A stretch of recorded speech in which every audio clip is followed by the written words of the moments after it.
মুসলিম ভাইরা তারা প্রাণ দিচ্ছে দেশের জন্য, আর সেই সম্প্রদায়কে ভারতীয় জনতা পার্টির নেতারা তাদের উপরে বিষ ছড়াচ্ছে। এটা জঘন্য রাজনীতি চলছে। আজকে এতগুলো 26টা মানুষ খুন হলো, কোথায় অমিত শাহ আমাদের মন্ত্রী কোথায় গেল?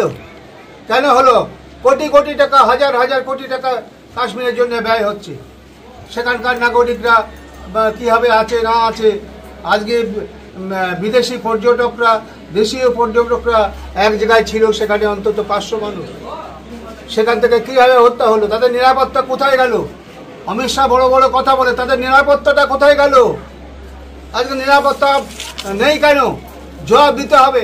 আর কোথায় মুর্শিদাবাদে কি একটা ফুটুস হলো, একজন মানুষ মারা গেল, মুখ্যমন্ত্রী পদত্যাগ করতে হবে চিৎকার করে উঠলো। আমরা চাই প্রধানমন্ত্রীর পদত্যাগ, আমরা চাই স্বরাষ্ট্রমন্ত্রীর পদত্যাগ। এত বড় একটা ঘটনার প্রতিবাদে লজ্জা করে না? আজকে আমার ভাইয়েরা আজকে তারা বুক চিতিয়ে দেশ মাতৃকার জন্য লড়াই করছে, তাদের কথা বলে না কেন? এটা বুঝতে হবে সবাইকে। আপনারা যারা সাংবাদিক আছেন তাদের কাছে অনুরোধ করছি, আপনারা প্রতিবারে সজ্জার হন। কোথায় গেল সেই সমস্ত বীর, ওই হনুমানের দল কোথায় গেল তারা? এই ঘটনা কখন জানতে পারলে?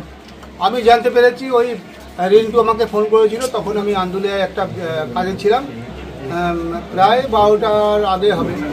এই বিষয়ে কি ঊর্ধ্বতন কোনো কর্তৃপক্ষ আপনার সঙ্গে যোগাযোগ করেছে? হ্যাঁ, যোগাযোগ করেছে। কে?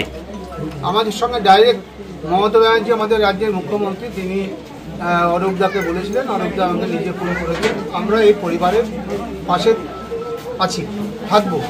শুধু আমরা নয়, এলাকার মানুষ, হিন্দু, মুসলিম, খ্রিস্টান সবাই আছে। তাপসদা, মানে মুখ্যমন্ত্রী অরূপ বিশ্বাসের মাধ্যমে কি বিশেষ কোনো বার্তা দিয়েছেন, মানে পরিবারের পাশে থাকার ব্যাপারে নির্দিষ্ট কোনো? অবশ্যই। হয়তো তুমি যাও ওখানে গিয়ে দেখো, পরিস্থিতি শান্ত করো। আমরা আছি, আমাদের এমপি দিল্লিতে আছে, যত তাড়াতাড়ি ডেড বডিটা পাঠানো যায় তার ব্যবস্থা করছে। উনি ফোন করেছিলেন যে মহামন্ত্র, যে আমি যখন দিল্লি থেকে ফিরব প্রথমেই এই পথে আসার সময় ওনার বাড়িতেই যাবে। আমার নাতি খুঁজবে কি রে, খবর খারাপ, ছোট বা গুলি লেগেছে। আমি শুনি, আমি বলছি আমার তো খারাপ করে দিলি। আমি তো একই শরীর মাটি থেকে বলছি, গরমে আসছি, পানি খাওয়া নেই, পানি ঘুরিয়ে বলছি তুমি আস্তে তো যাও।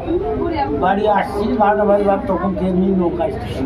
আমি শুনি বলছি তাকে আমার ছেড়ে দেয়, আমাকে বুঝ দিচ্ছি না, যেহেতু বুঝতে ভেতরে আসছি না, আর সেটি কাঁপছি বা এই তো ধরো বডি তাই বলে আর ওষুধের ঝোলা আছে, ওদের সময়ে ওষুধ নেওয়া থাকি মাতি।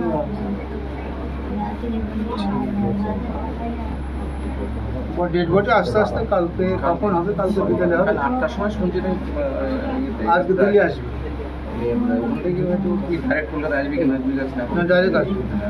দিল্লি ছাড়া